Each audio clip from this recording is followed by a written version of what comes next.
Hello and welcome to Culture Shocked, the pop culture podcast brought to you by three aging millennials and our outdated opinions. I'm your host, Corey, and with me today is...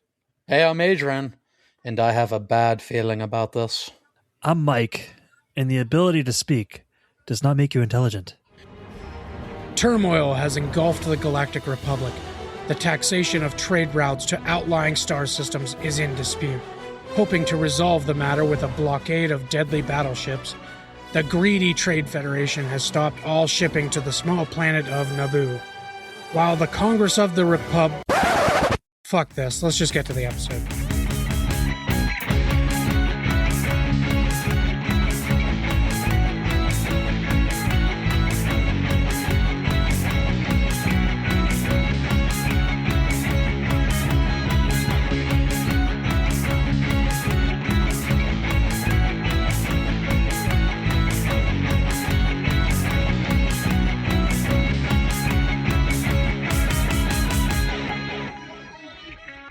Well, it is May the 4th be with you, and what better way than to do an episode on one of the greatest Star Wars movies to ever come out in 1999, Star Wars Episode 1, The Phantom Menace.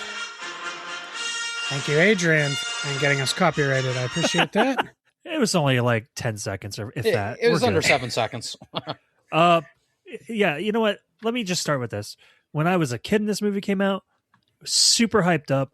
There was fucking cans galore with all the characters on it that you're trying to collect. I had them all, for sure. Like, for sure, they knew how to market the shit out of this movie. Wait, before you get into that, maybe we should clarify. Guys, this what we are doing is the May the 4th is coming up. May the 4th, Revenge of the 5th, Revenge of the 6th, whatever way you celebrate Star Wars, the beginning of May belongs to this franchise. So we just did something that our patrons will get very soon. Yes. Everybody else will get about 30 days later. But we just did a certain movie commentary, so you can check that out as well. I'm not sure if it'll be out by the time this episode drops or not. Actually, you should probably just say it because it might entice people to sign up to the patron. Yeah, so it'll be out by the time this is released. So for the May the 4th holiday, we got together and we did our third ever movie commentary, which our first two being Spider-Man 3, a beloved classic, Absolutely. and The Room, another classic. So to break that theme and get away from a great movie, we talked about The Last Jedi. We talked about a third great movie. Yeah, which opinions are very divided on this panel when it comes to that movie and when it comes to the sequel trilogy in general. But we tried to have fun. There was one or two maybe points of argument about certain characters and certain arcs. But for the most part, we tried not to argue too much. We tried to have fun because we don't want you guys to sit there for 2 hours just listening to us argue over the movie. I mean, I had fun. Some people like that though. But absolutely, if you want to get a month early access to that, sign up to our Patreon for just $1 a month. You can have that at your listening pleasure at the same time as this episode. Yeah, and to continue that the holiday tradition, we have already, a couple years ago, we did the original trilogy, we did the prequels, and we did the sequels, 3 separate episodes. So we have talked about the prequels as a whole. We figured what we'll do is just take it year by year, and we're going to break these movies down one by one. If we're all still alive, but by the time we get to Rise of Skywalker, I'll be amazed. That gives us 8 years. That'll be the next time Adrian watches the sequels. Yes, it will. So instead of going by release order, we're going to go chronologically here. As you should. Like Mike said, this I remember this was one of my forging childhood memories was this movie. I loved it when I was a kid. Because obviously when Star Wars first came out, it was it coined the term blockbuster because of how many people came to see that movie. It was literally wrapping lines around 4 separate blocks for people to get in to see Star Wars a second time, a third time, a 10th time. With that amazing trilogy coming to an end in 83, you hadn't really seen anything, especially like anything canon, for 16 years.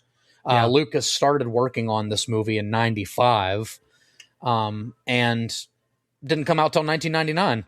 So when it did come out, it was a huge deal. I remember seeing something like I have the exact number. It was 2.2 full-time working Americans called off the Friday that this movie came out. It was known as Star Wars Day because, sick day, Star Wars sick day or something, because so many people called off.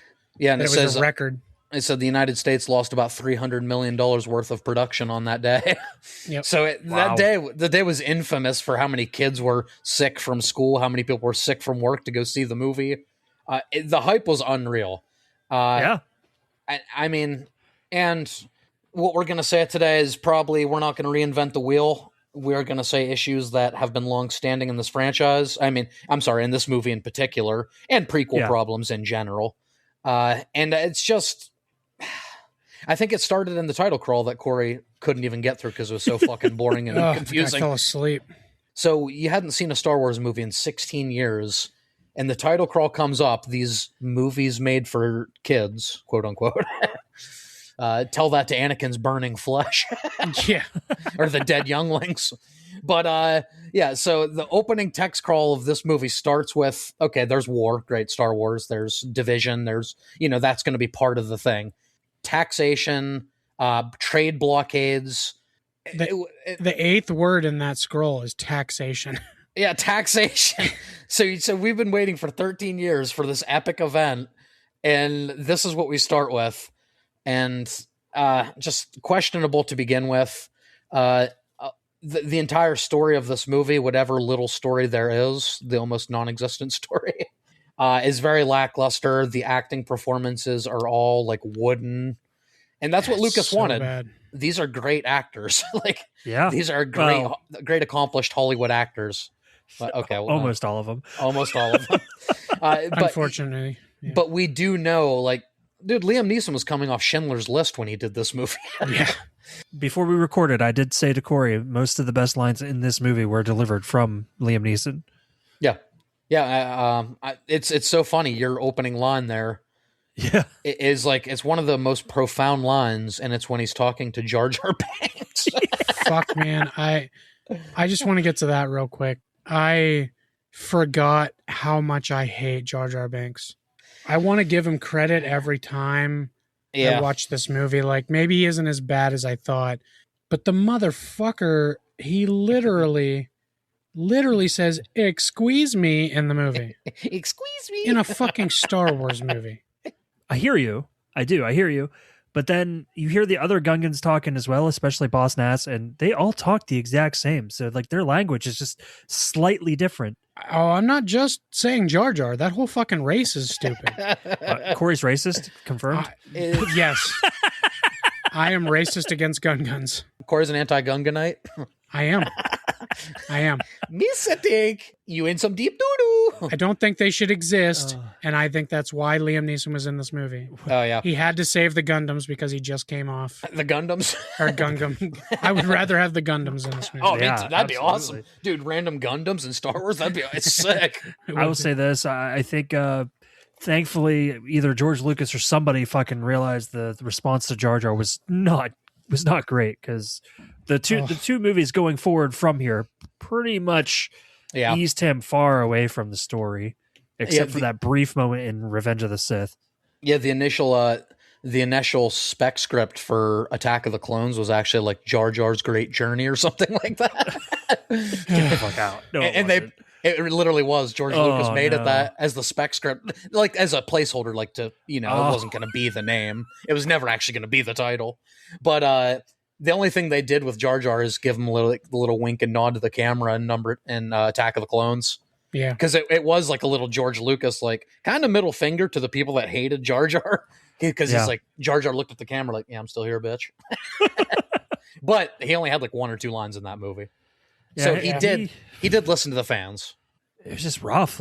I forgot too how annoying he is. It's just so bad. Yeah. And George Lucas is just one of these people that man, you can create a hell of a universe. Your imagination is bound by nothing, but you need to hire some writers. His universe building is amazing. Amazing. Mostly the characters he came up with in his head are great. Yeah. But the Gungans are just Oh, the fucking Gungans. stupid. Well, they were literally profit machines to sell toys. That's what it was. You're telling me you don't like the way that Boss Nass agrees to stuff? I can't even do it. I hate it. He's better than. I would argue that every Gungan is better than Newt Gunray. Fuck him. He promised us peace. Oh, the fucking racist Asian accents on the Nemoidians is ridiculous. Dude. Oh yeah, I wanted to talk about them. You know, now there are two of them. Fuck you, Newt Gunray. We watched a much more entertaining movie that had people that looked just like them. Wait, really? Yeah, they look like the They Live aliens. Was it called Star Wars Episode 2, Attack of the Clones? The eyes kind of do look like the... No, it's called They Live. Better soundtrack, They Live or Star Wars Episode 1, The Phantom Menace? Well, we have to give it to Phantom Menace because of Duel of the Fates. But... Well, yeah, obviously John Williams. God, One thing you can't take away from the prequels, John Williams cooked with these fucking movies, dude. God, yeah. For sure. He went so... If the quality of these movies lived up to his score in these movies, it would be like Lord of the Rings trilogy. It would be great. It would be so good. If they had just cast a better kid to play Anakin. Yeah, man. Look, I'm going to be honest. I feel bad for Jake Lloyd. We say it every time we talk about it, but yeah, all the respect to Jake Lloyd and Ahmed Best. But that casting was fucking terrible. It was. Whoever was in the casting room and thought this is the kid to play Anakin, they were wrong. We needed somebody to embody the innocence of what became Darth Vader. That is not what Jake Lloyd was in this movie. This is what I will give Jake Lloyd. He was better in this than he was in Jingle All the Way. To be fair, Jingle All the Way was before this, so he was even younger in that. That means that's the movie they watched, and they're like, "That's Anakin Skywalker." That's the kid. There are moments where Jake Lloyd wasn't terrible, but overall, it was just absolutely fucking garbage. Like there's when I say terrible, I mean there was moments where he was bearable.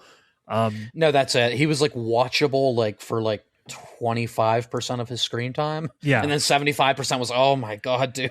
It just felt like every single line he delivered, he was reading off a card. Wait, what do you mean? Yippee! Yeah, no, that's exact. My exact point is that, and I give leeway for it being a child, but he is someone that like, it's so readily apparent that he's acting. But like, you know there what I are mean? a lot of good child actors who don't sound like that. No, that's what I mean. Like Macaulay Culkin, he is in that situation. Like Haley Joel Osment, he's in that situation. This kid, Jake Lloyd, it's like you said, it's like he's acting. You can tell. Yeah, exactly. Stop acting. You need to be Anakin Skywalker. Right. It's like he just wants to crush the line, but it's sounds pretentious. And the only times I liked Jake Lloyd as Anakin was when he's having a real like question moment with one of them, like asking them a question, like when he says, "Are you an angel?" Yeah, he's at least that sounds like an inquisitive kid who's trying to figure something out. But then when he's trying to be smart with all these big words, it's like, okay, he's reading that. Yeah, or you mean like when he talks to Qui-Gon and asks, "Yes, that you're here to free us. Why else would you be here?" Yeah. I do like the inquisitive stuff with him because he's like, "You're a Jedi, aren't you?" He's like, "How do you know that?" He's like, "I saw your light sword." He said, "What if I killed a Jedi?" I said, "Nobody can kill a Jedi." I like that moment. That was Qui-Gon's cool. like, if only that were true. If only that were true. Again, Qui-Gon dropping just like the damn Qui-Gon. Talk about foreshadowing. Yes, force shadowing. Force shadowing. Yeah, I feel like obviously there's 3 movies to kind of shape him. So as far as Obi-Wan goes, I feel like this is the movie where he doesn't really get to shine. He doesn't do much. No, he's not. This movie is definitely far more Qui-Gon based. Qui-Gon's movie. And Obi-Wan's just kind of there. Every time I watch this, I forget how young he was in this movie. Yeah. Who, Ewan? Yeah. His role in this movie is just to hate Anakin. Well, it's to hate everything. He's like, what's up with this little piece of shit? he hates Jar Jar. He does. Everybody could see what Anakin was except Qui-Gon, man. I mean, Obi-Wan calls Anakin another pathetic life form or another pointless life form. We picked up another pathetic life form. He's already referring to Jar Jar, and then well, Jar Jar is pathetic. He is. Even the backwards ass luck they back him up into it at the end of this movie that I fucking hate. There's something that doesn't make sense to me. Also, since we're on the topic of Tatooine, basically, why did they take R2 with them? Like when they were going to get shot, like the stuff. Yeah, they probably didn't need to take R2 because he probably would have been better off helping fix the ship. But also, they needed R2 to meet C-3PO. Yeah, and that's the only reason they did it. But here's the other thing. They said that they didn't have anything to trade. They had a fucking asteroid droid right there that they could have traded. Yeah, they definitely did. True. And I think Watto would have taken R2-D2. For sure. Although he did say that overdrive thing they needed was the most expensive part they could need for that ship. Right. So maybe the droid wouldn't have been enough anyway. It does crack me up a little bit that one of the Jar Jar lines, I know we don't really care for him, but he talks about like being afraid of getting like beat up and stolen from. I don't remember the exact word he uses. Like he's like afraid that they're gonna get mugged. Essentially, he doesn't use any fucking words. Well, it's hard to understand them. And Qui-Gon just goes, he's like, well, that's the problem. We don't have anything of value. And shit, what are they going to steal? While we're on this, I want to read one of the things that I actually had to pause it and put my captions on to get the sentence. Oh, and I want to read it. Okay, please what is it? Because Padme at one point is cleaning off R2, and she says, Jar Jar, how did you end up with us? He says, and I quote, Misa no. Misa day starting pity okie do. With a brisky morning munchin'. Dem boom. Gotten very scared. Me still very, very scared. What the fuck are you talking about? And I sat here and looked at it a little bit. I'm very, very scared. And he's saying, I don't know. My day started pretty okay with a brisk morning munch. Then boom, I got very scared. I'm still very, very scared. And if you look at Padme's face after he tells that story, she's looking up at him like, oh God, he's an idiot. And she's looking up at him smiling like, oh my God. I started talking to this guy. He wasn't talking about berries? No, he was. Interest. At some point, he probably was. Who knows? Because he also said one time when remember when they jumped down and they save Padme and Tatooine, like they kill all those droids. He looks at them and says, "You said guys Bombad. What the fuck is Bombad?" I wish one of them would just turn to him like, Jar Jar, shut the fuck up. If anybody would have, it would have been Obi-Wan. I just wish Obi-Wan, Jar Jar, shut your fucking mouth, dude. Seriously, shut up. We didn't have 0 fucks to give Obi-Wan yet, so. Misa gonna cut your fucking tongue out of your fucking mouth. Seriously, dude. That'd be me with the group. Seriously, dude, shut the fuck up. I'm hungover. You sound stupid as fuck. I can't understand you anyway, so stop talking. You literally sound like you were made to be a toy. And that first Yippee by Anakin was like worse ADR than The Room. Oh, yeah. Oh. He's like running away and it's a perfect Yippee. That was not him. He did that later. Yippee! You ever notice in shows like when they're driving away and they're the same volume? I hate that. Scrubs. Yeah. Hey, can you stop? I have to pee. You said you went already. The thing with Anakin and Padme, they start this whole love story, obviously already giving you the beginnings of it. What is it with Star Wars and creepy love stories? I don't know. This one was extra creepy.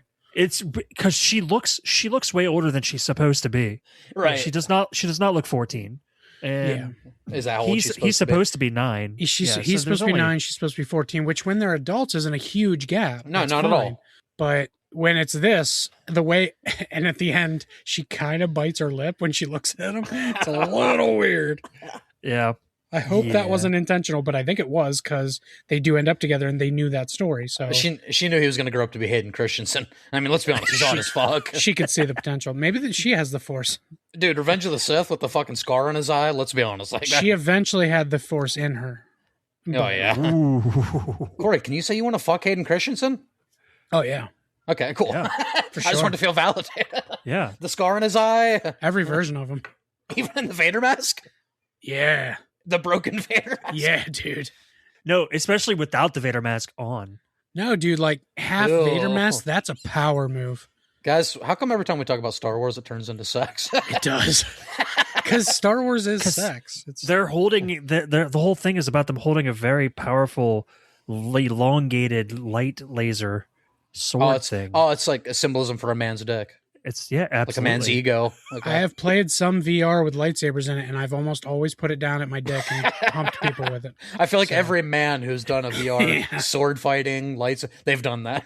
You guys ever played Nightclub Simulator? No. It's fun. You can do all kinds of shit in Nightclub Simulator. It sounds so ominous. Just, it's fun. It's so much fun. Check it out. You can put all kinds of fucking crazy characters in there and beat the shit out of them on the dance floor, and it's fun. The fuck is Scooby-Doo hanging out with SpongeBob for? Very possible in that game. Nice. Because it's Nightclub Simulator, bitch. I watched a guy, the reason I even played it, he put all the characters from GTA 5 in there. Yeah. In the nightclub, and they all committed crimes together. They didn't actually, because they're NPCs who got scared every time he did something. But he likes to pretend like they're his friends. Right. Come on, guys, let's commit this crime. And they're actually not doing anything. They're just cowering in the corner. What the fuck are all these people doing in my fucking nightclub? Trevor. No, so just a weird direction for the movie to go story-wise. A weird direction for George Lucas to have everybody beat. Because here's the thing, like, I know civilization changed, obviously, from the prequels to the original trilogy. Like, life as everybody knew it was flipped on its head. The Empire took over. Yeah. But, like, what a weird choice for George Lucas when the characters in the original trilogy were so unique and they had such personality. Why did he make the choice to make everybody so fucking wooden? Like, what was that decision? I don't know. It almost felt spiteful of his own movies. Yeah. I mean, like, I get how the Jedi Council and stuff, even though they suck, let's be honest, but I get how the Jedi Council and stuff are like a religion, so they're like kind of like monk-like or like, but like every character in the movie has no personality. No, even the good actors. Except Jar Jar and Anakin. But unfortunately, he had too much personality. That's it. Just because you have personality doesn't mean it works. But those are the only two that actually had like emphasis in their lines. George Lucas overcorrected there. He did. What if we make all of our lines a little kid in this animated weird fucking dog-looking thing? Who's not even saying it in English. It's Gunganese. Yeah. Is that what we're calling it? That's what I'm calling it. And then let's let Qui-Gon cook for a few lines. Yeah. I mean, I found everything he was saying for the most part. Even there's always a bigger fish line, which sounds really fucking dumb during that scene. Oh yeah, right. I mean, it's there's a lot of truth to that. Like it's a lot deeper of a fucking line than you think. You know, one of the worst acting in the movie, and it was Qui-Gon and Obi-Wan when they're in that ship and under the sea, and they're being chased by that fish. Qui-Gon, to calm Jar Jar down, puts a hand on his shoulder and says, "Relax." Before Jar Jar even fully reacts to what he's doing to him, Obi-Wan says, "You overdid it." How does he know that? Because he knows the Force. I don't think he could sense how much he could feel it. The No, Force. I don't think so. He said you overdid it before Jar Jar even fully fell asleep. That's not how the Force works. Every Star Wars fan argument ever. Oh, because the Force. Exactly. This movie obviously added a ton to the Star Wars canon because this is the whole backstory of the Skywalkers and how Palpatine rose to power. And like, just the Force to me, and I'm a Star Wars fan still, even though I wouldn't call myself a Star Wars fan in the last 10 years of anything they've put out, really. But as a whole, I'm a Star Wars fan. And I mean, the prequels add so much lore to it. The things I don't like, and some people don't have a problem with it, the Mid-Chlorians is a big thing. It never jived for me to have... like the mysticism of the Force is that it's just like this indescribable thing that is within all of us, and some of us can will it to our force, to our will. You know, we can bend it to our will. We can use it to our advantage. Midi-chlorians made like this attainable number power, like DBZ power level, where it's Anakin has the most of this, so he's the strongest. Well, like it was never the original trilogy. Anakin was never made out to be like, there was never like this chosen one like story with him. It became a thing with the prequels, and it's like the Midi-chlorians kind of made that like he's the most powerful, more than Yoda. To me, I didn't like it, but I don't have a problem with people who like it. Here's the thing that I thought, though, because they never mention that your Midi-chlorian count can go up the stronger you get. Right, it's like something you're born with. I think your Midi-chlorian count is in your blood, and that's just what it is. It's like what your potential is. That's why I didn't have a problem with the Midi-chlorian thing, because if it was a thing where if I train, my Midi-chlorians would go up to 30,000, then it would have annoyed me. Anakin training in 100 times Earth gravity. That's right. What's up, Vegeta, you bitch? That's right. It neither annoys me or do I like it. Like nothing's you. It's one of those things where So wait, you're saying Adrian hated something, you're on the fence, and I'm okay with it? Yeah. Welcome to our podcast. Well, this is how I feel about it. Like, you got to remember what we were introduced with Star Wars with the original trilogy. The whole Jedi thing was pretty much that they were null and void. Order 66 happened. Right. There's at that time, what we knew from the original trilogy is Luke and Yoda were it. Yeah. So the knowledge of midi-chlorians and all that wouldn't have existed. So this is a time before, like, when they knew more about the Jedi. Yeah, to be fair, I'm not saying I have an issue with it story-wise, like them adding to it. I'm just saying I don't like it in general. I don't like that it exists. It's not true, Mike, because they had the ancient Jedi texts. The ancient Jedi texts! It would have been in there somewhere. Sign up for our Patreon for just $1 a month, and you can understand that reference. Yeah, but just along with the midi-chlorians, it's the whole thing with the Force. And like, as a casual Star Wars fan, I feel like the Force is kind of a scapegoat. It's kind of a loophole for Star Wars fans to be like, oh, because the Force.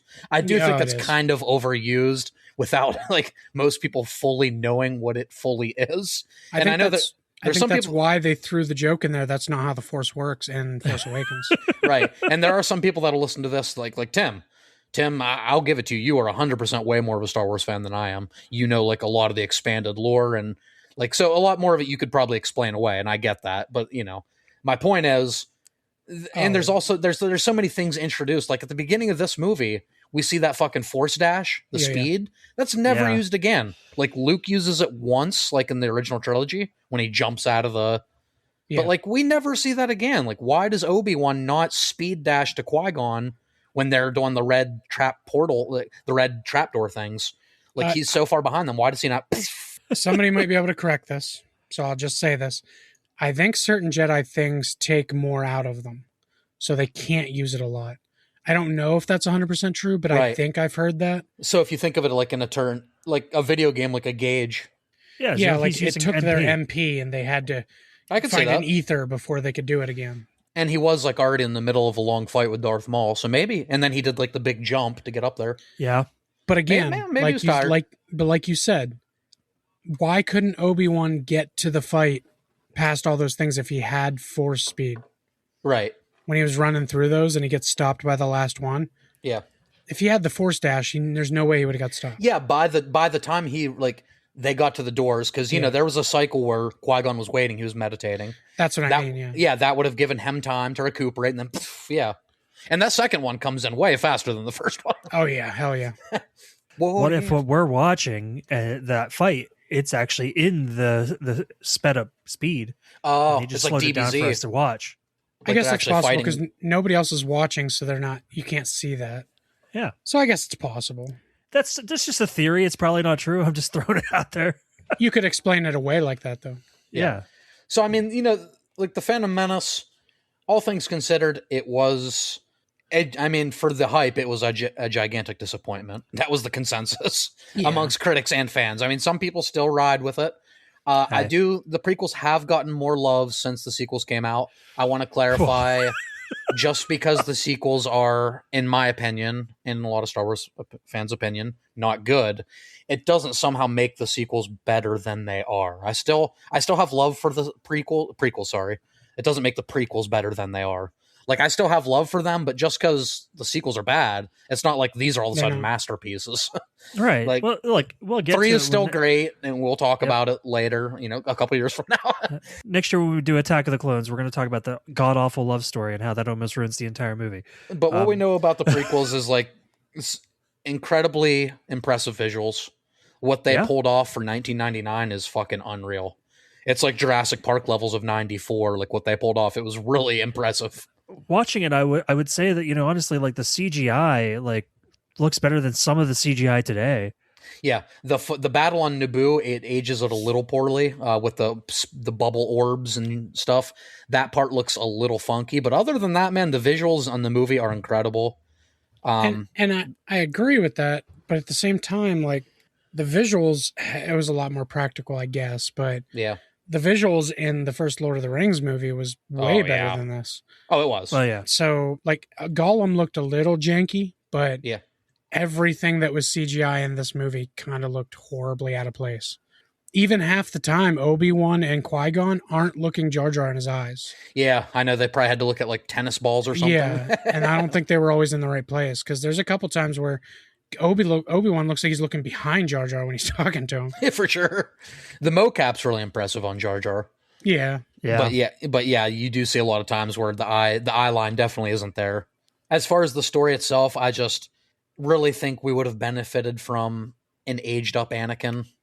Yeah, I don't think he should have been quite that young. Yeah, personally, the 9-year-old Anakin is just something I've like. If I saw the original trilogy and they're like, if we did a prequel series, what would you want to see? I would never write 9-year-old Anakin. No, that's the thing. Yeah, I had just came across when I was looking up their ages.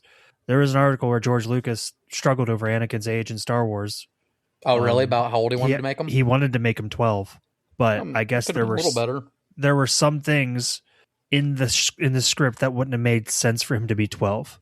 Like he would have actually been close to age as Padme, and it would have been less creepy. Oh, I'd really prefer it be a little more creepy.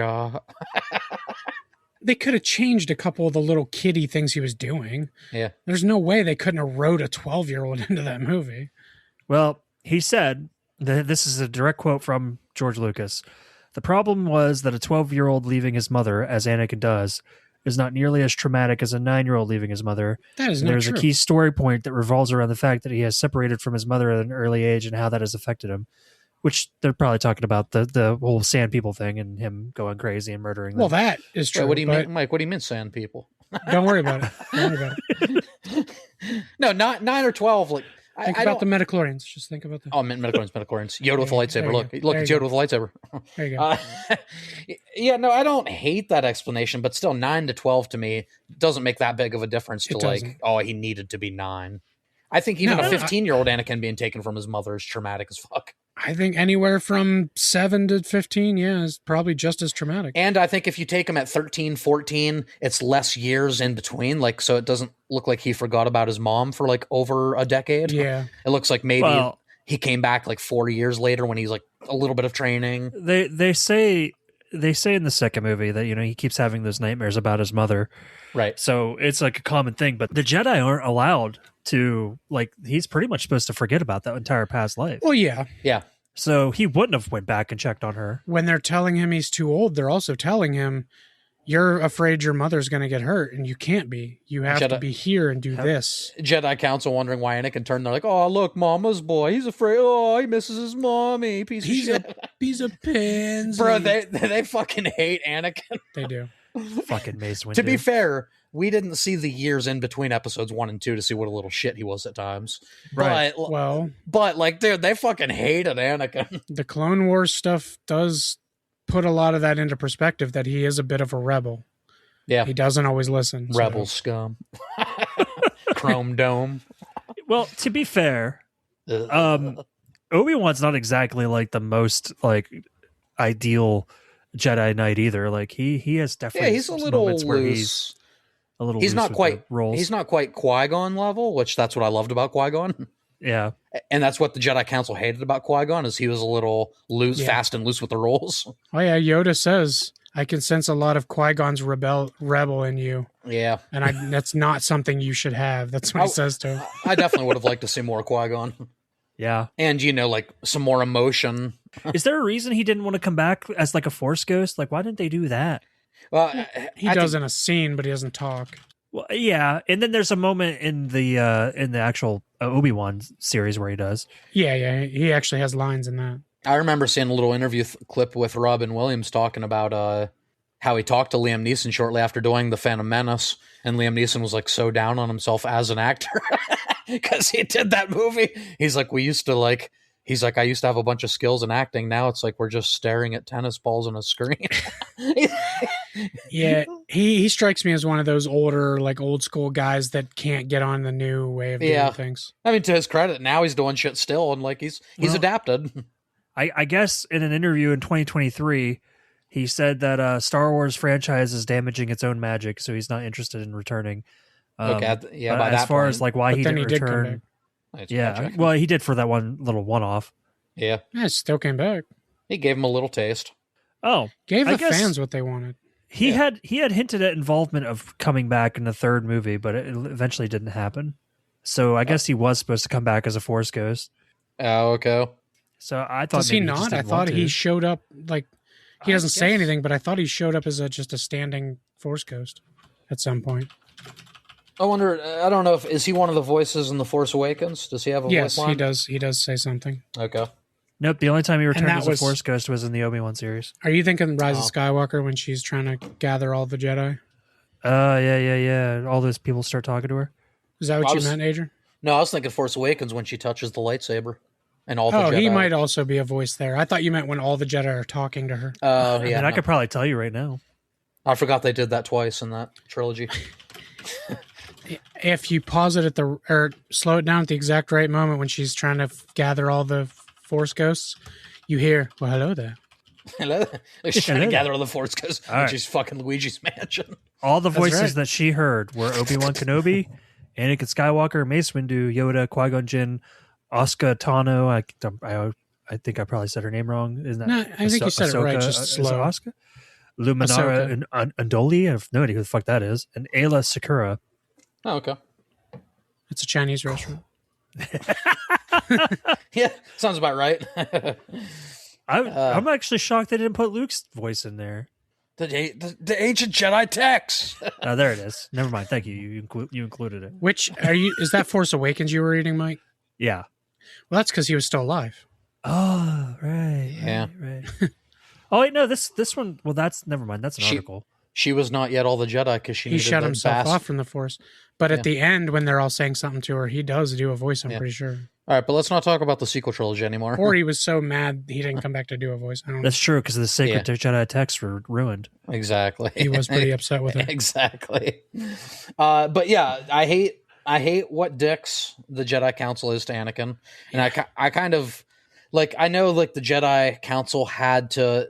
They went from their role of like peacekeepers. They had to kind of take a more like war general type forward facing role. They almost became more like soldiers. Yeah, so I see how Palpatine like put that seed in Anakin to like, oh, the Jedi are trying to take over. They used to be peacekeepers. Now they're executioners.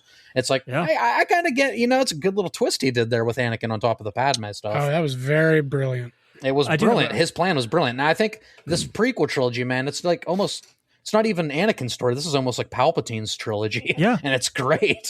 Well, I have questions. Do you guys believe that the moment Anakin destroyed the base, the Federation base, do you think that moment when he says we expect great things from you, do you think that's the moment he was planning on grooming him to be the next Sith Lord? He says we'll be watching your growth very closely. Your career with great interest. I think for sure he was planning it already. That's right. Grooming was happening in Star Wars before it was a term. Well, he was there. He was there. Fucking. He's the creation of Plagueis. Is that what Plagueis planted him and his mom? No, he's like it's like the Virgin Mary birth. He is Jesus. He's the chosen one. I told Amber, it's like, God, it's Jesus. God, it's Jesus. That's a redundant statement or something. Yeah. No, he is the Christ. He is like that's part of the chosen one thing that they started with the prequels is like he was the symbolism for Christ.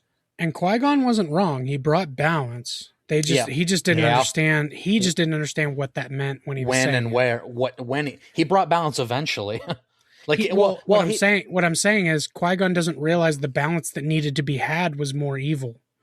Oh yeah. Well, yeah, or just maybe just the Jedis in their hypocritical ways didn't need to be like the supreme rulers, but also maybe a galactic empire wasn't the answer either. Yeah. But Anakin did bring balance when he killed the Emperor. Yeah, because then he died too. But did he? He was still alive. Oh, that was just one version of Palpatine. Somehow Palpatine has returned. Oh, that's right. It ruined the whole fucking 6 movies. But Darth Vader didn't. Yeah. Hey, The Last Jedi didn't ruin 6 fucking movies. I'll give it that. No. But Rise of Skywalker did. At least The Last Jedi didn't do that. It's a good movie. I'll kill you. I'll kill you. I'll fucking so much fun. You. They got jetpacks now. They fly now. That's it. They fly now. They fly now. They fly now. I thought that line was funny. That line is actually, I like that line. But what I want to say is within the first 10 minutes of the movie, I don't know if they were trying to be clever or if they were just hinting at the people who know it. But within the first 10 minutes, Palpatine is evil Palpatine with the hood on, talking to the Nemodians. The they live alien. Yeah. Nemoidians. Nemoidians. And then 2 minutes later, he's talking to Queen Amidala with the hood down, with the same kind of voice. Like, yes, I know. Do you know how many people like I know too that like didn't piece that together watching this trilogy? Was that really supposed to be a trick? I guess it was to some people. It worked on, as a kid. It worked on me. Yeah. I don't remember if it worked on me or not. That's too long ago. But sure. I mean, as an adult, I already knew, but still, like as an adult, I'm like, get the fuck out of here. I know. Watching Revenge of the Sith in the theater, first of all, was like one of my favorite theater experiences. Oh, for sure. I know, remembering by that point in my life that I knew he was Palpatine at the beginning of that movie. So I don't know if I knew it at the Phantom Menace when I was 9 years old, or if I knew it like Attack of the Clones when I was 12. But I knew it before Revenge of the Sith. We were pretty obsessed with the original series, so yeah, I'm pretty sure I picked up on it in Phantom Menace. But I don't remember at that moment if I knew as a kid. I don't know. No, yeah, an odd number of people did not know that he's Palpatine, like in the first movie. Wow, that's crazy. If you're a child, you're forgiven. Because at the end of this, if you're a child, you're forgiven. Because at the end of this movie, like when Mace even says, "Oh, there's always two, a master and an apprentice, but which one did we kill?" Yeah. It zooms right in on Palpatine's face. That's supposed to be the moment where people are like, "Oh my god, that's Palpatine." Yeah, well, I do. There's obviously there's nods to it. Like if you are already aware of who it is, you get the lines that he says. Like Darth Sidious says, "I will make it legal," and you're like, "Well, how the fuck is he going to do that?" You know, like if you don't know that they're the same person, how the fuck is he going to do that? And then it makes sense when you know he's fighting to get power of the Senate. Yeah. I am the Senate. I will make it legal. Yeah, I'm just like, damn. You guys couldn't figure out he was evil with that voice? Vote for me. That guy's a little fucked up, right? Well, maybe we should give it to someone else. Corey, it's Victor Gideon all over again. It is. What about that big dude with the yellow eyes in the picture? Do you think that scientist is probably the main evil guy? You know, the guy that's like a foot and a half taller than the rest of you and has yellow pale eyes? Skin, kind of scabs everywhere, long scraggly hair. Oh, you're talking about Victor Gideon. Such a nice guy. First Corey was racist against the Gungans. Now he's being prejudiced. The Gungians, the San Diegeites, the San Diegans. San Diego. It means a whale's vagina. Why would you say that wrong? Poop mouth. If I gave you money out of my wallet, would that make you feel better? Yeah. Sorry, guys. We're talking about a movie with actual good lines. Yeah. Nisa poopa poop poop. He might have. Jar Jar should have just fucking done that at some point. He pretty much did. It's such a pandering to the little fucking toddlers. Sorry, Mike. A surge of hate of Jar Jar came through me while you were talking. We have all clearly seen this particular movie a million times. Yeah, unfortunately, for some reason. I tried to watch it again for refreshing purposes. The pod race is good. Is it? It's a little bit long. That's the part where I fall asleep every time I try to watch this movie again. Really? Yeah, because it's too damn long. It is. It's very long, way too long, and there's not a lot of dialogue during it. And then I wake up, and suddenly I'm waking up to blah, blah. I'm like, oh, okay, well, this is good. No, what Corey said, I love the pod racing because of the sound design. Yeah, dude, that is good. Every fucking pod has its own like. Do you know what they did for that? What'd they do? They took a bunch of different airplanes, like older airplanes and newer. Like they mixed the sounds. Don't call me Shirley. Them. They recorded all these different engines from airplanes to do. Oh, that's cool. Sounds. It's sick. Probably the best sound design in the entire film. Yeah, maybe the best sound design moment in the franchise. We'll talk about it with episode 2. Because that fucking bomb, dude. Oh god. I love that sound. It's like it itches like a part of my brain that I. Sorry, that's it. That's the only positive we'll give to Attack of the Clones when we talk about it. So we shouldn't talk about it. Sure there's probably gonna be a lot I give to Attack of the Clones. It's just that love story really pisses me off. There is a couple really good parts, but the love story is just too much of the movie. Yeah, it is. It's a big part of it. And I know it's important to the entire story, but like, could you have guys wrote the dialogue maybe a little better?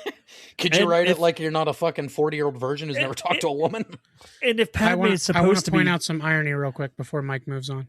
Yeah. Okay. He said, "Could you have guys wrote the dialogue better?" He said it wrong while he was. Mike's a stupid loser. Even that sounded better than anything I see the they irony. released. Could you not guys talk more not better still?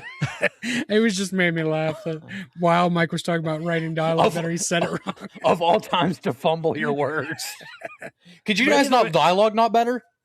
Either way, like and we're supposed to be watching this love story as if Padme's like trying. Oh God, so we got Mike hard on episode 2 to like not have anything happen. Yet she wears the most fucking revealing slutty dress she could in a romantic fireplace scene. Mike, we can't do this. Slut shamer. Oh yeah, I love sluts. No, but Mike, I agree with everything you're saying. I agree with everything you're saying. But when did this happen in the Phantom Menace? Listen, you got me talking about you brought up the sound. I know you did this. I just wanted to move on, but I know I shouldn't have because that's not. Adrian threw us down a rabbit hole. I did. That was my fault. But back to movie number 1. Yes, movie number 1. The pod race is great. I will give you that. Great visuals, a good pod race, great lightsaber duel, great score. That's probably where it stops for the positives of the first movie. Yeah.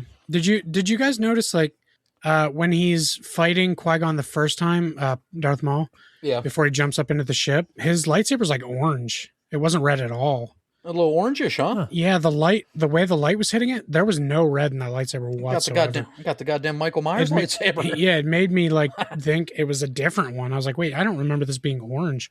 I went through it slowly. There was no red whatsoever. He's got the Plo Koon lightsaber. Oh, good call out. Hey, Mike, what's the name of the little green member of the Jedi Council that's not Yoda? Oh, God, I don't know. What is it? The little green one? Yeah. My little green friend.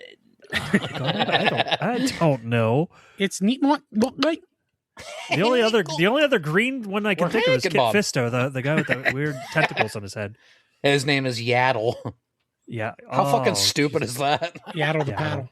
I heard Yaddle and I'm like, that's dumb.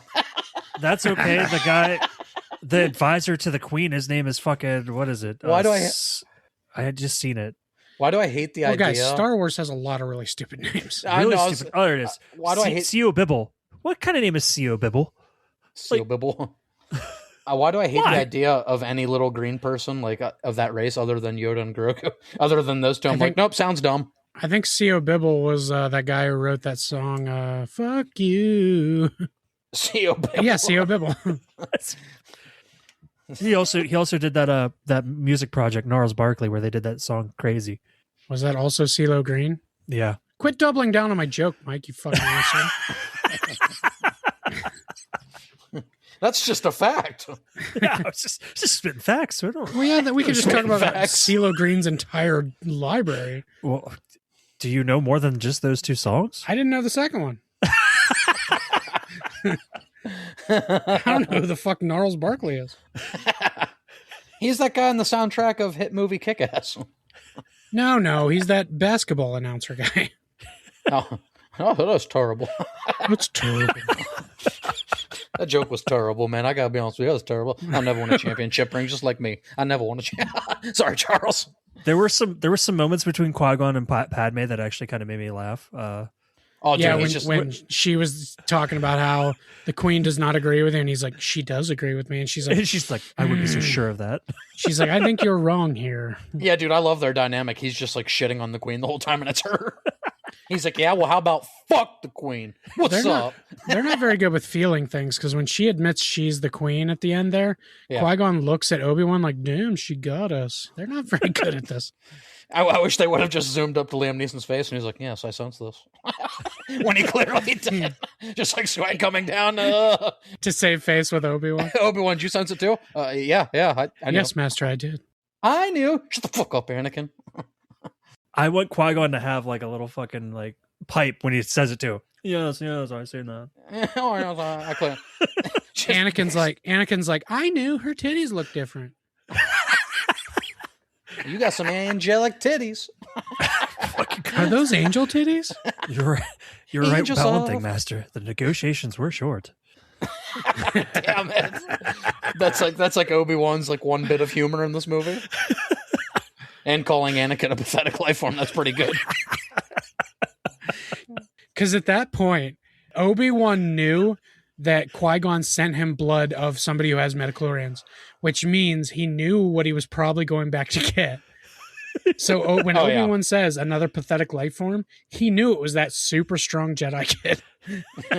right. So he knew. Like, that wasn't just another Jar Jar. He knew. He took the blood levels like Midi-Chlorians. He's like, this motherfucker's stronger than Yoda.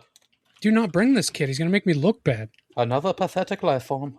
And he kind of does make him look bad until the end. Yeah. And I also think, like, the other biggest thing with the movie, on top of the countless issues of no story, cardboard characters, Anakin and Jar Jar being fucking insufferable, the pod race probably being about 3 minutes too long. I would also say, like, just like during the climax, it is iconic. Of course, Duel of the Fates, and incredible. Of course, lightsaber fight, incredible. But there's too much going on during the climax. There's like 4 separate storylines happening. Yep. And it's just, it takes away from the good stuff. Like, you could have combined the Padme stuff with like the Naboo stuff. You know, you could have had them coming out there to go after Gunray or whoever they were after. And they could have had them combined with the Gungans. You could have had them together, because you have Padme over here, you have the Gungans over here, you have Anakin in space, whippies, fucking doing his little spinning thing, and then you have the lightsaber duel. And it's like every time the lightsaber duel gets going, it cuts away to some shit we don't care about. Yeah, I think it's the only Star Wars movie that does like 3 separate stories at the end.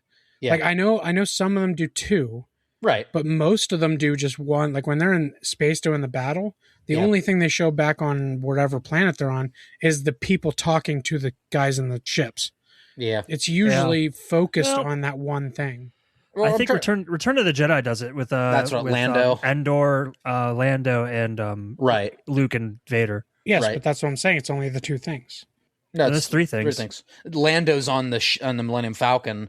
Han and Leia are on Endor trying to disable the there's force the space fields. Thing that's happening. There's Luke on the space station. It doesn't exist. What?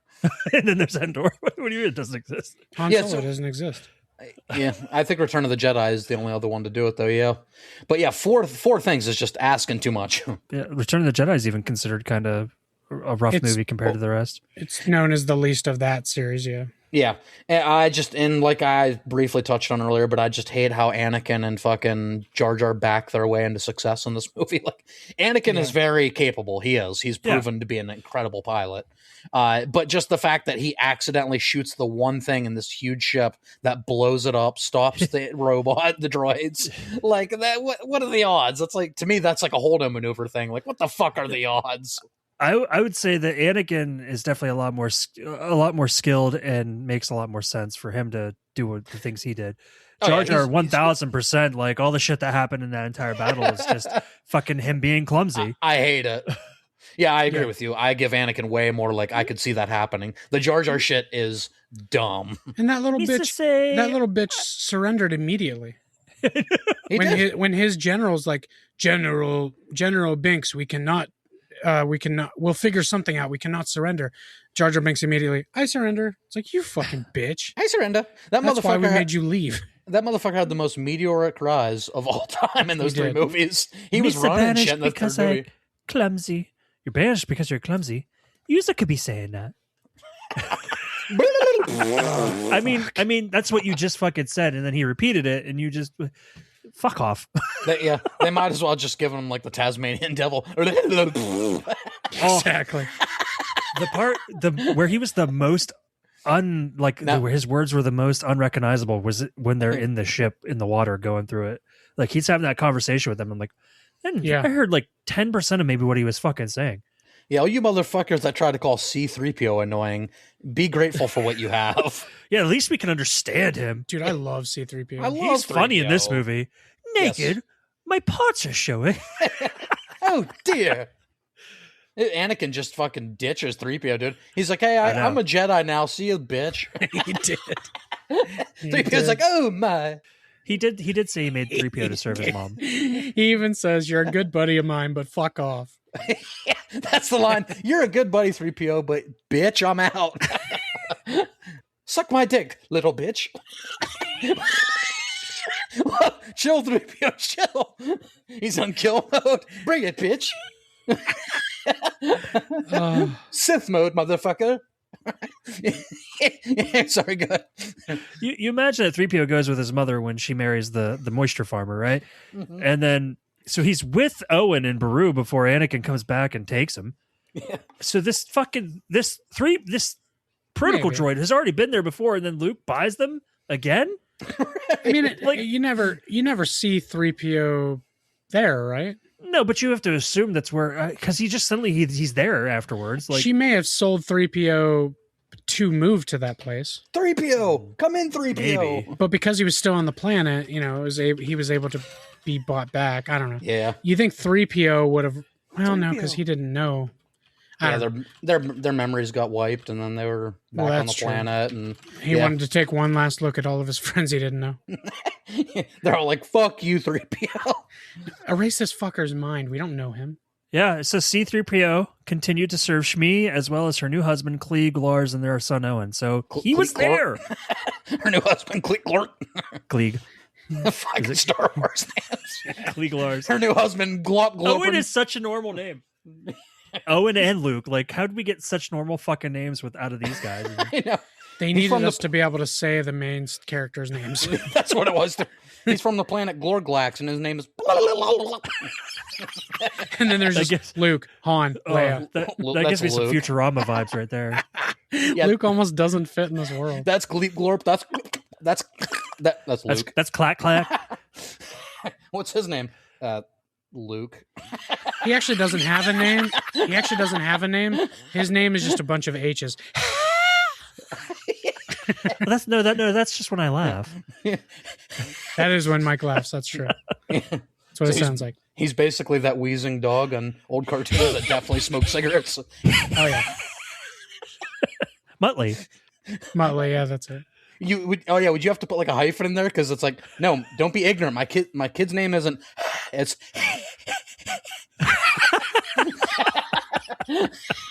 Yeah, you'd have to hyphenate it like 4 times. H-A-H-A-H-A-H. Heather, Henry. So, and that's Jeff. Isn't it kind of fucked up then that Owen basically buys back his own property from the Jawas?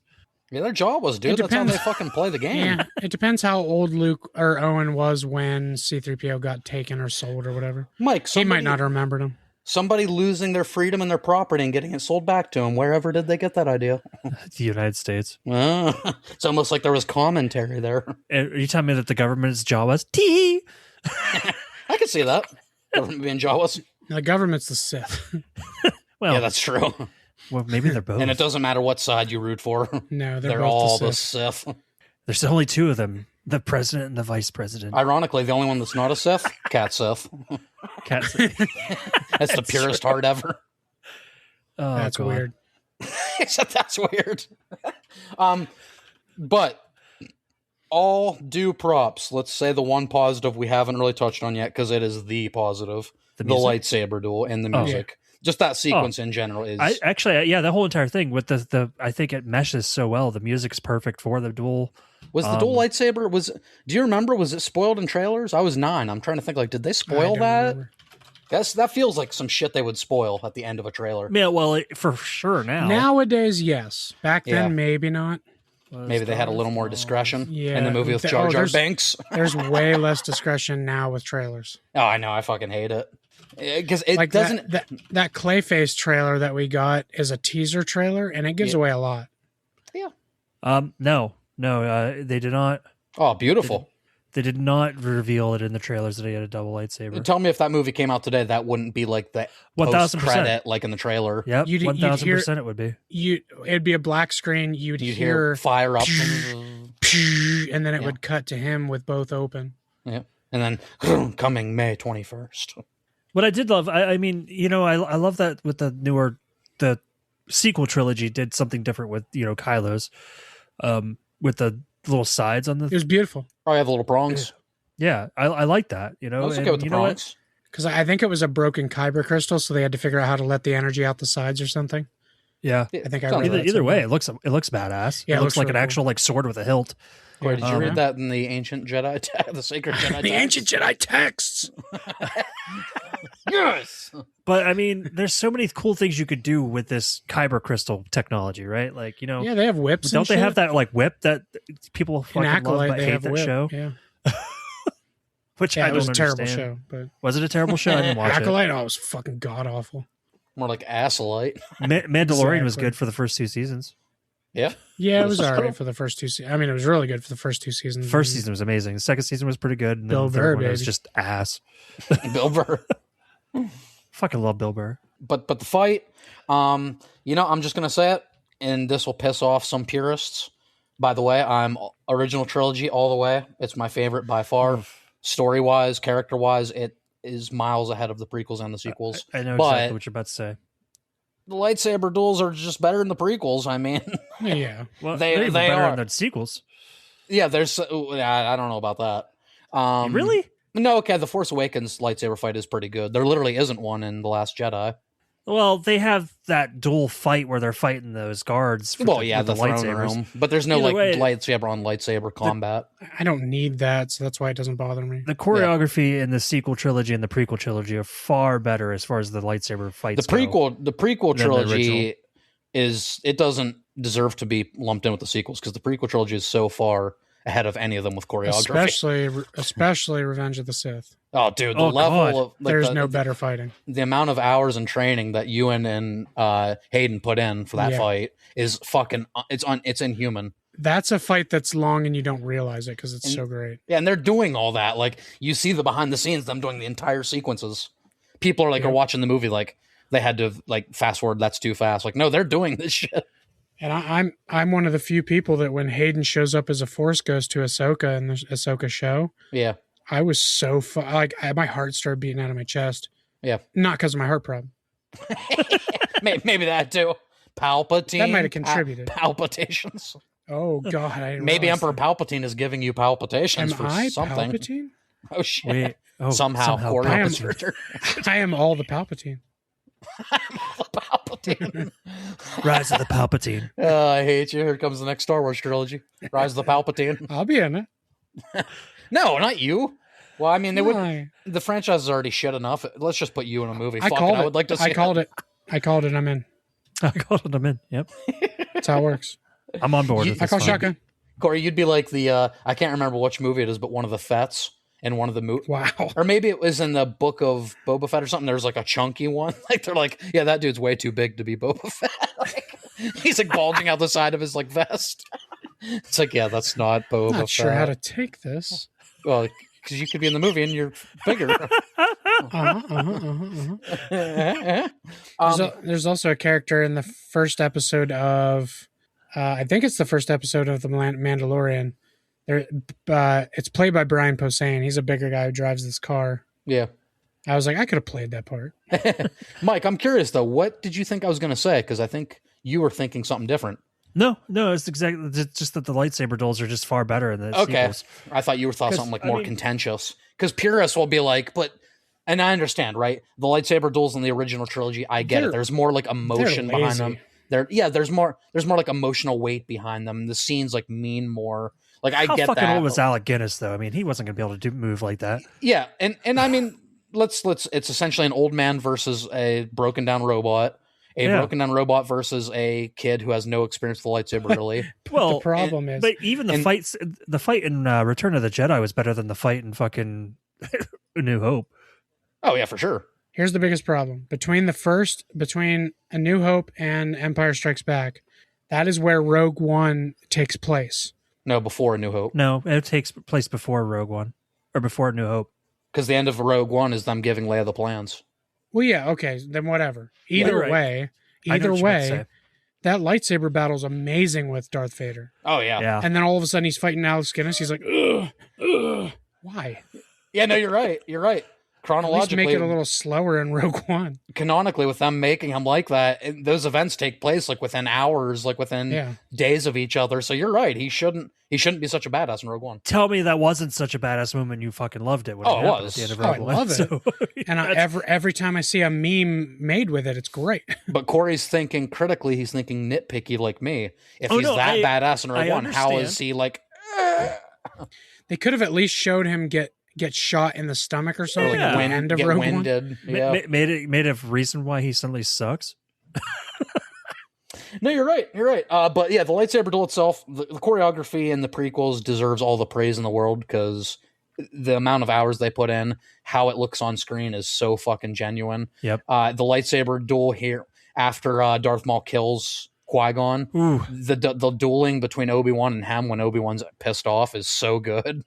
Yep. Talk about letting your anger out. Yeah, he definitely did. You're not supposed to do that as a Jedi. Yep. Well, that's on the fringe.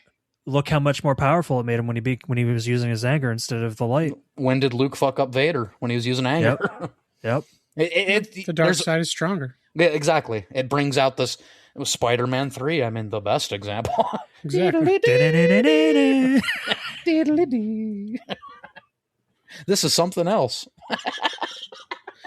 It just goes back to like, because when they even mention it in these prequels a little bit that if you're using the dark side, you're going to be stronger because there's things the Jedi won't accept as a power. Right. Dark side is more willing to learn all of the Force. Yes. Yep.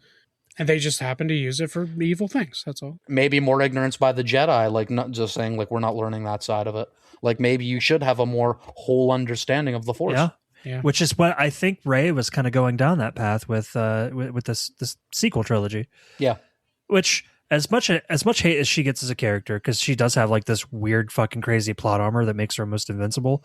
Yeah. I do like that aspect where she's like kind of like thinking, why is there such a divide between the two sides? Why can't we use some of the Yeah, because the original trilogy was really just the Empire has been ruling for a long time. Luke's trying to save his father. Prequels aren't anything like that. They don't really explore either side. Like Anakin is kind of the vessel that explores both sides. But they do get into Trade Federation law and taxation. Oh, they do that. Blockades, taxation, blockades. Thank God for that storyline. Watching part of this movie was like if you fucking turn on C-SPAN on purpose. Hey, E.T.'s in it. That's all I cared about. E.T. is in the movie. That's clutch. Fucking Christ. And and then the last thing about the fight is the Duel of the Fates, something I didn't know until really looking stuff up recently, is that, so the point of that George Lucas explained is, if for any listeners that didn't know this, I know Tim did, but so Duel of the Fates was actually written as the duel for Anakin's future, the duel for Anakin's fate. Like with Qui-Gon being killed in that duel, Anakin turned to the dark side because he didn't have like the father figure who would have trained him the way that Anakin needed to be trained. Like had Qui-Gon survived that battle, they say the prophecy would be that he wouldn't have gone evil. I would actually probably agree with that because I feel like Obi-Wan, which he made a promise to Qui-Gon to train Anakin. It was more out of like, respect to his master.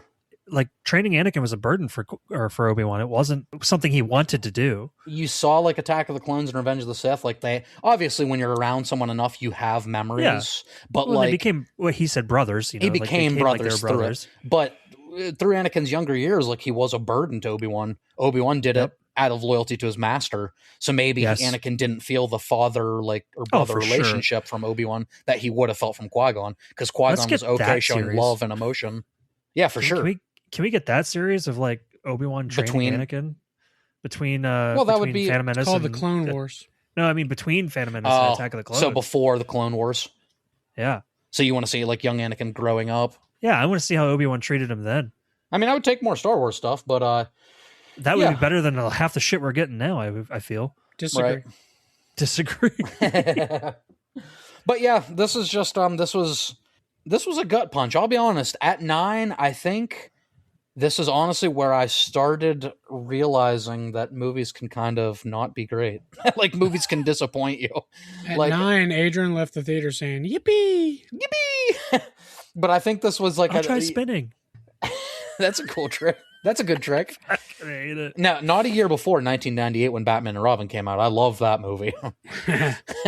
I think this was the movie where I'm like, oh, that's not. I didn't love it. Like, I wasn't yippee. It's crazy you enjoy Batman and Robin more than this movie, though. Oh, I do. Absolutely. I do too. That just drives me nuts because, like, at least this movie has great cinematography, has a great soundtrack, has awesome fight scenes. Yeah. Like, it's not Batman and Robin just fucking sucks. The problem is Batman and Robin knows what it is. Yes. Does Anakin? How many times does Anakin have ice skates that come out of his shoes in this movie? You're 0. Thank you. Thank you. Well, Point. He lives in a sand planet, so he's not going to have ice skates. Yeah, that really wouldn't go well. That'd be more for like Luke and Hoth. Padme does cover him up and rub his leg when she says, "You're from a warm planet." The ancient Jedi skates. That's a horrible Jedi power. Yeah, that's so stupid. Why is that random the thing? fucking skates? You go into the Jedi Museum and they just have skates like in a display case. Like, wait, why? Those are the ancient Jedi skates. Oh. That's the other thing. How did the ancient Jedi texts survive when Magic. When The Anakin Force. pretty much destroyed the entire whatever? And they don't even mention the ancient Jedi texts in the original trilogy, so why do they suddenly exist now? Well, this was like probably the old Republic days. Now, I don't know. Star Did we we might have talked about it during our movie commentary, but the planet that Luke's on in that is that like the origin, like where the Jedi originated from? I don't think so. Or they would have found him a lot sooner. I think he took that stuff there. I don't know. Why? Then where did he get it? Wait, like the little island? Yeah. Yeah, Well, I can't remember, the but island like planet. the Rise of Skywalker like retcons it to like he was actually there not giving up, but he was there to like track down Snoke's lair. I mean, where Palpatine's secret hidden planet lair Which been. does not add up at all with everything that was said in Last Jedi. I would have to rewatch Rise of Skywalker, which I'm not willing to do. You will someday. Someday they retcon it in a way where it's like I've actually been here looking for ways to defeat Palpatine. I haven't been an old hermit. That's a dumb idea for my character, Ryan Johnson. Next year we're going to have to do another Star Wars movie for our commentary, so maybe it'll be Rise of Skywalker. Yeah, maybe not. Maybe it's Maybelline. Oh, we could do Han Solo, a Star Wars. And then lastly, Darth Maul, man. Oh, hats off to Darth Maul. I know he's way better in Clone Wars and shit. I would love to see him because I know they explore his character because he lived through this. But man, I think one of the biggest fumbles of the prequel trilogy is not keeping Darth Maul for at least episode 2. Yeah, I mean, that's great. He does have another storyline that goes on from that where he is found and repaired and given new legs, and he ends up with the black saber. So he actually has a story past Phantom Menace. But yeah, I wish they would have killed him in 2 instead of 1. Dude, I'm saying you could have forgiven so many sins of part 2 with Darth Maul in it. Like he carries that much weight that it's like, but dude, Darth Maul, how badass was he? And I love Christopher Lee. I love Dooku. And he only says one thing in this whole movie. I know. And he's still so cool. He's still so cool. Hey, there's a Darth Maul end credits scene at the end of Solo, a Star Wars story. God that never gets fucking explored. Yeah. Well, do you guys have anything else to say about this wonderful experience? Oh, Corey, we didn't talk about fanboys. Yeah, I mean, there wasn't really a way to bring it up organically, so. I actually thought of it once, but you guys moved on, so I just moved on. Well, one day we'll watch Fanboys, and Mike will see. Oh, yeah. Fanboys. Yeah. Mike, wait to watch that until we talk about it, because okay. Probably shouldn't have called that cop a fag. My favorite line in the whole movie. Fanboys, to me, is a better movie than 2, 3, 4, 5 or 6 Star Wars movies. Wow. Genuinely. I even agree with that, and I like the sequels. Yeah. I'm obsessed with Fanboys. I only love 4 Star Wars movies, so I love a lot of them, and I still like Fanboys more than most of them. You only love 4 Star Wars movies? What are they? 3, 4, 5, 6. 3, 4, 5, 6. Okay. Yeah. Those are the 4 I love. I don't know. I love Rogue One. Rogue One's definitely in my top. Me too. If you're talking just... What? No, I was just going to say I think Corey does too, and he confirmed it. Oh, yeah. Yeah. No, Rogue One's a fucking phenomenal movie. The only thing that sucks about that movie, which had to happen, is everybody's dead at the end. Yeah, it made sense though because they weren't part of the universe. But yeah, it did explain the goddamn one convenient the biggest tiny plot hole in all of the OG trilogy. Which was nice. See, that's sometimes when prequels are a good thing. When a lot of times prequels like answer these questions that you don't care about, or it ruins the canon. That was actually a good one. I'm like, okay, that makes that a little less ridiculous. There's a lot of people that hate that though. That's the whole point of that movie, is they explain that plot hole. Literally, the whole. They literally made an entire movie around explaining a plot hole, and it worked. But you know what? We got one of the best droid characters ever in K2SO. K2SO is great, dude. Yeah. Alan Tudyk, anytime. Alan Tudyk's a great, sarcastic. Yeah. You got that blind character that clearly had a little bit of the Force in him, but it wasn't a Jedi. Yeah, like, Force sensitive, but how else is a blind character see what he's doing when he's fighting? Unless he's Daredevil. He's like Finn. He's got a little bit in there, but yeah. No, the whole cast was just overall really good, and then it just sucked to watch them all die. That was the best part of the movie. Did Andor died too, didn't he? They all died. I can't remember if he died, because they made a series about him, but that was before Rogue One, right? It was yeah. Okay. Oh God! Which I heard that series is really good. I did hear good things about that. And Andor's a planet, Mike. That wasn't the guy's name. What the fuck was his name? I don't remember his name. Oh yes, Mark Andor. Mark Andor. And that's the leader of the Andor. He was like no, his last name is Andor. It's Cassian Andor. I didn't know it isn't. They changed it. They changed it. Yeah, it's like Rey Skywalker. It's not real. It doesn't exist. Thank you. Hey, Corey agreed. No, I can take that out. It's fine. Oh fuck, you added it. And Mads Mikkelsen is in that movie, even though he's they always call him Milkinson. I know. What is this? What is this? Last Jedi blue titty milk? I love that one was answered. Where does it come from? The sacred Jedi udders. Dude, the way I said that, I knew you were going to say that. You Pavlov dog me into saying that. I tricked you. Who let the dogs out? Who did? Right. Do you guys have anything? We're veering off and talking about other Star Wars and other projects, so I think we've said our piece about the Phantom Menace. Yeah. A colossal disappointment, guys. Couple good things, mostly visually, and a couple good music sequences. Do yourselves a favor. Fast forward to the Darth Maul fight, and that's all you have to watch in this movie. But then you don't know how they got Anakin. It doesn't matter. You can watch part. Shit? You can watch part 2, and at the beginning they're in the elevator, and it's like, oh, okay, there's Anakin. Cool. It doesn't matter. It's true.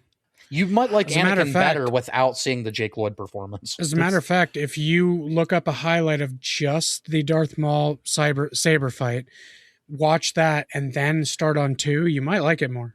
Yeah, because you don't see Jake Lloyd at all. And just skip the awful romance. Yeah, no, just get you and friends, put on a big screen Phantom Menace, get some brews, take a drink every time Jar Jar says Misa. Oh God, you'd be fucking slammed. Or just do yourselves a back favor, of your Dragula, or have a couple drinks and watch put on Jar Jar best of Jar Jar YouTube reaction highlights. Jeez, that's a good Saturday. I really hope that's not a video. It has to be. You look, it says created by Baker Reviews.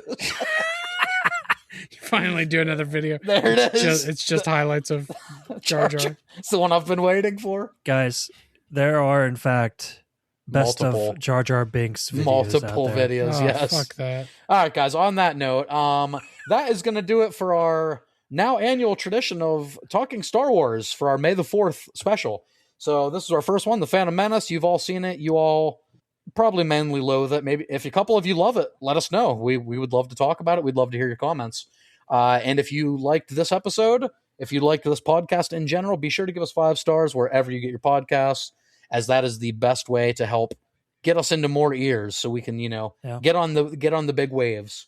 And other than supporting us by giving us the 5 stars, on a more personal venture, which hasn't had much activity lately, looking like the Steelers trophy room lately, it's empty.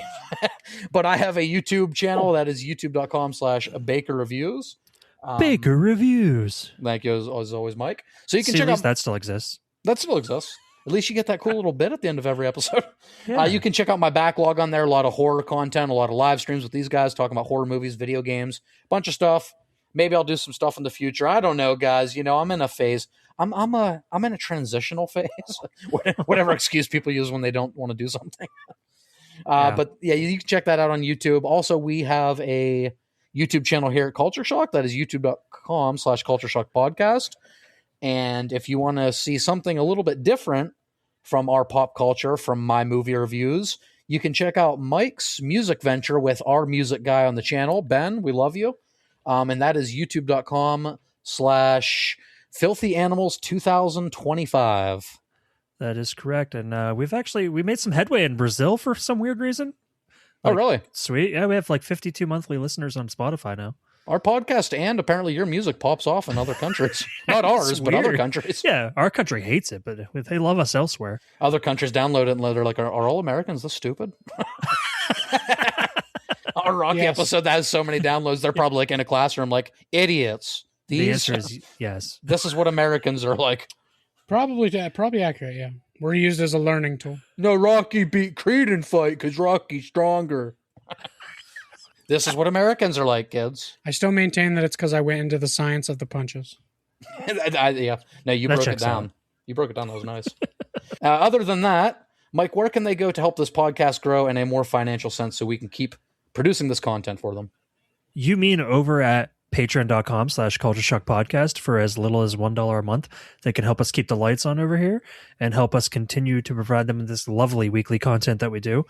I highly recommend you sign up for the $5 tier where you get access to our members only Discord. You get the ability to vote on a monthly poll of what we talk about. And I mean, you get to talk to us instead of just listen to us, which is pretty cool. You also, at just for $1 a month, you get early access, 24-hour early access to episodes. You get a month access to our movie commentaries whenever we do them. And I mean, you just get to see what's up. Like the patrons got to listen to Ben and I's song releases about a month early.